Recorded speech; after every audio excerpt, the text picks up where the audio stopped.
ರಬಕವಿ ಬನಹಟ್ಟಿ ತಾಲೂಕಿನ ಚಿಮ್ಮಡ ಗ್ರಾಮ ಪಂಚಾಯತ್ನ ಬಿಜೆಪಿ ಪಕ್ಷದ ಅಧ್ಯಕ್ಷರು ಮಾಲಾ ಅಶೋಕ್ ಮೋಟಗಿ ಅವರು ಮತ್ತು ಮಾಜಿ ಗ್ರಾಮ ಪಂಚಾಯತ್ ಉಪಾಧ್ಯಕ್ಷರು ಅಶೋಕ್ ಮೋಟಗಿ ಅವರು ಬಿಜೆಪಿ ಪಕ್ಷ ತೊರೆದು ಕಾಂಗ್ರೆಸ್ ಪಕ್ಷಕ್ಕೆ ಸೇರ್ಪಡೆಯಾದರು.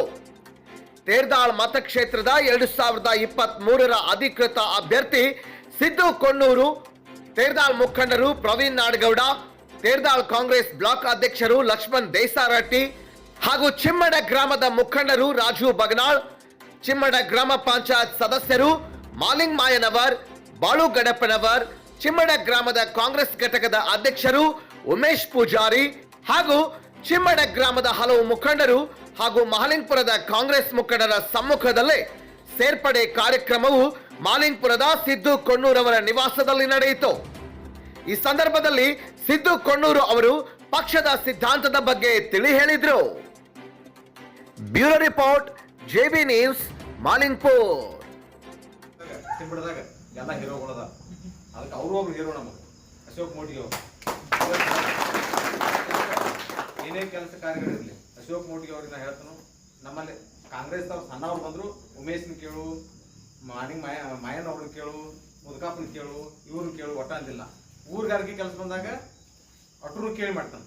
ಊರ್ಗಾರಿಕೆ ನಿಮ್ದು ವೈಯಕ್ತಿಕ ಕೆಲಸ ಸಣ್ಣ ಪುಟ್ಟ ಕೆಲಸ ಇದ್ರೆ ಅವ್ರು ಬಂದಾಗ ಅಂದ್ರೆ ಸಾಕು, 1 ನಿಮಿಷ ಮಾಡ್ಕೊ ಅಂತ ಕೆಲಸ ಮೋಟಿಗೆ ಅವ್ರಿಗೂ ಅಷ್ಟೇ ರೆಸ್ಪೆಕ್ಟ್ ಕೊಟ್ಟು ಅವ್ರು ಹೇಳಿದಂತ ಕೆಲಸ ನಾ ಮಾಡ್ತಂದ್ರೆ ಆತ್ಮವಿಶ್ವಾಸ ಹೇಳ್ಬೋದು.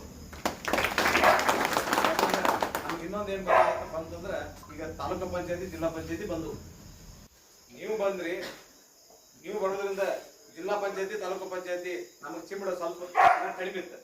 ಈಗ ನೀವು ಬಂದದಕ್ಕೆ ನಮ್ಗೆ ಈ ಫೀಲ್ ಆಗೈತೆ ಅಂತ ಆತ್ಮವಿಶ್ವಾಸ ಆಗಿರ್ತದೆ. ಯಾಕಂದ್ರೆ ನೀವು ಪಕ್ಷೇತರ ಆರಿಸಿ ಬಂದ್ರಿ, ನನಗ ನಿಮ್ ಮೊದಲು ಕೇಳಿ ಪಕ್ಷೇತರ ಆರಿಸಿ ಬಂದ್ ಭಾಳ ಬಿಜೆಪಿ ಹೋಗಿರಿ.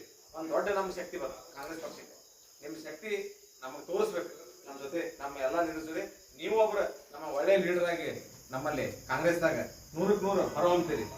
ಯಾವುದೇ ಕೆಲಸ ಲೀಡರ್ ಈಗ ಜಿಲ್ಲಾ ಪಂಚಾಯತಿಗೆ ತಾಲೂಕು ಪಂಚಾಯತಿಗೆ ಒಂದು ಒಳ್ಳೆ ಕ್ಯಾಂಡಿಡೇಟ್ ಕೊಟ್ರೆ ಚಿಮ್ಮಡಿ ಜೆಪಿ 100ಕ್ಕೆ 100 ಗೆಲ್ತೈತಿ, ತಾಲೂಕು ಪಂಚಾಯತಿ ಗೆಲ್ತೈತಿ, ಎಡ್ಪಿನೂ ಗೆಲ್ತೈತಿ. ನೀವೆಲ್ಲರೂ ಒಕ್ಕಟ್ಟಾಗಿ ಮಾಡ್ಬೇಕು, ಅದು ಒಂದ ನನಗೆ. ಯಾಕ ಈಗ ನಮ್ಮಲ್ಲಿ ಭಿನ್ನಾಭಿಪ್ರಾಯ ಒಟ್ಟ ಇಲ್ಲ ಕಾಂಗ್ರೆಸ್ದಾಗ. ನಮ್ಮಲ್ಲಿ ಹೆಂಗೈತೆ ಅಂದ್ರೆ ನಮ್ಮ ಲೀಡರ್ಗಳು ಹೇಳ್ತಾರೋ, ಅಣ್ಣ ಚಿಮ್ಮಡವ್ರು ಯಾರು ಬಂದ್ರೆ ಕೆಲಸ ಮಾಡಿಕೊಡೋದು. ಒಬ್ರು ಅವ್ನ್ ಯಾಕೆ ಮಾಡಿದ್ವಿ ಇವ್ದು ಯಾಕೆ ಮಾಡಿದ್ವಿ ಒಂದು ದಿವಸ ನನಗೆ ಪ್ರಾಬ್ಲಮ್ ಮಾಡಿಲ್ಲ. ಒಳಗಿನ ಮಾತು ಹಾಕ್ತಿದ್ವಿ. ಉಮೇಶ್ ಬರ್ತಾನು ಏನಿದ್ರು ಕೆಲಸ ಮಾಡಿಕೊಡತಾನ. ನಮ್ಮ ಮನೆಗೆ ಮಾಯನವ್ರು ಹೆಚ್ಚಿಕೊಡತ್ತಂದ್ರೆ ಮನೆಗೆ ಮಾಯನವ್ರ ತೀರ್ಸಾರ್ ತರ್ತಾನು, ಸಣ್ಣ ಸಣ್ಣ ಕೆಲಸಗಳು ತರ್ತಾನ, ಜನರು ತರ್ತಾನ. ಒಳಗಿನ ಮಾತು ಹೇಳ್ತಾನೆ, ಹೈಯೆಸ್ಟ್ ಕೆಲಸ ಮಾಡ್ತಾನ. ಒಂದು ಯಾವ್ದೋ ಒಂದು ಮಾಡಬೇಕಂತ ನಾ ಡಿಸ್ಟ್ರಿಕ್ಟ್ ಆಫೀಸರ್ಗೆ ಫೋನ್ ಮಾಡಿ ಅದು ಆಗಬೇಕು ಭಾಳ ಏನು ಹೇಳಂಗಿಲ್ಲ. ಅಲ್ಲಿ ವಾಪಸ್ ನನಗೆ ಫೋನ್ ಮಾಡಿ, ಅಣ್ಣ ನಿನ್ ಕೆಲಸ ಆಯ್ತು, ನನಗೆ ಒಟ್ಟ ಯಾಕೆ ಸಂತೋಷ ಆಗಿದೆ ಅಂದ್ರೆ ಆಯ್ತು ಮನಿ ಮಾಡಿರ್ತಾರೆ. ಅದಕ್ಕೆ ದಯವಿಟ್ಟು ಬಡವರು ಸಾರ್ವಜನಿಕರು ಬಂದಿನ ಕೆಲಸ ತರಬೇಕು. ಲೀಡರ್ಗಳಾದ್ಮೇಲೆ ಸಣ್ಣ ಸಣ್ಣ ಕೆಲಸಗಳು ಏನಿರ್ತಾವಲ್ಲ ಯಾವ ಹಾಕಿರಂಗಿಲ್ಲ. ಏನಾಗಿಬಿಡ್ತೈತೆ ಪಾಪ ಅವ್ರಿಗೆ ಹೋಗಿ ನಾವು ಕೇಳಕ್ ಹಾಕಿಲ್ಲ, ಯಾರು ಕರಿಬಿಡ್ತಾರೆ. ನೀವು ಡೈರೆಕ್ಟ್ ಕೆಲಸ ಯಾಕೆ ಮಾಡಿ ಕೊಡ್ತೀನಿ ಅಂದ್ರೆ ಈ ನಮ್ಮಲ್ಲಿ ಬಂದು ಇದೇ ಹೇಳಿದ್ದೆ ಮಾಯನವ್ರು, ನನ್ನ ಲಘು ಬಂದ್ಕೊಂಡು ನಿಮ್ ಪ್ರಧಾನ ಪಾತ್ರನ ಮುಂದೆ ಯಾಕೆ ಮಾಡ್ತಾನ ಅಂತ ಹೇಳ್ತಾನಂದ್ರೆ ಪಾಪ ಎಲ್ಲರೂ ಅಷ್ಟೇ. ನಮ್ಮ ಅಣ್ಣ ಮಾತು ಹೇಳಿನಿ, ಚಿಮ್ಮಡದಾಗ ಸಣ್ಣವರು ಇರೋ ದೊಡ್ಡವರು ಇರೋ ನಮ್ಗೆ ಅದಕ್ಕೆ ಮೋಟಿಗೆ ನಮ್ಗೆ ಇರೋ ಅಂತ ಹೇಳಿನಿ.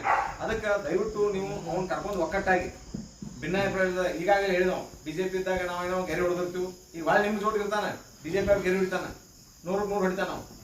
ಅದಕ್ಕೆ ಅವ್ನು ಎತ್ಕೋರಿ, ನೀವು ಕರ್ಕೊಂಡು ಎಲ್ಲರೂ ಕೂಡ ಒಕ್ಕಟ್ಟಾಗಿ ಮಾಡ್ರಿ. ಈ ಅಕ್ಕಾರೇನು ನಮ್ಮ ಪಕ್ಷಕ್ಕೆ ಸೇರಲ್ಲ, ನಿಮ್ಗೆ ಮಣಿಗಳ ಬದಲು ಹೇಳ್ತಾನೆ. ಈಗ MLA ಅವರು ಚರ್ಚೆ ಮಾಡಿರೋದು, ಶಾಸಕರದ ಈಗಾಗಲೇ ಶಾಸಕರೆಲ್ಲ ಮಣಿಗಳ ಬದಲು ಚರ್ಚೆ ಮಾಡ್ಯಾರ. ಸಿದ್ದರಾಮಯ್ಯ ಸಾಹೇಬರಿಗೆ ಚರ್ಚೆ ಮಾಡಿದಾಗ ನಮ್ಮ ಕ್ಷೇತ್ರಕ್ಕೆ ಎಷ್ಟು ನೀಡ್ತೈತೆ ಅಷ್ಟು ಮಣಿಗಳು ತಂದು ಇವತ್ತಿಗೆ ನಮ್ಮ ಹತ್ತು ಪಂಚಾಯತಿ ಇತ್ತು. ನಮ್ಮ ಪಂಚಾಯತ್ಗೆ ಹೆಚ್ಚಿನ ಬರ್ಬೇಕಾಗಿದ್ರಿ.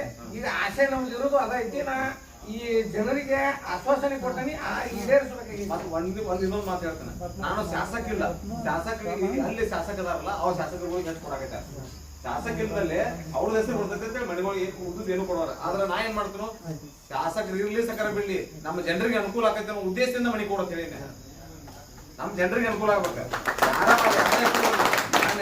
ಕೊಟ್ಟೆ ಹೋದ ಆದ್ರೆ ನನ್ನ ಕ್ಷೇತ್ರದ ಜನತೆಗೆ ಒಳ್ಳೇದಾಗ್ಬೇಕು ಅನ್ನೋ ಉದ್ದೇಶದಿಂದ ನಾ ಮನೆ ಕೊಡತ್ತೆ ಹೇಳಿದ್ರೆ ನಮ್ಮ ಕ್ಷೇತ್ರಕ್ಕೂ ಕೊಡುತ್ತೆ.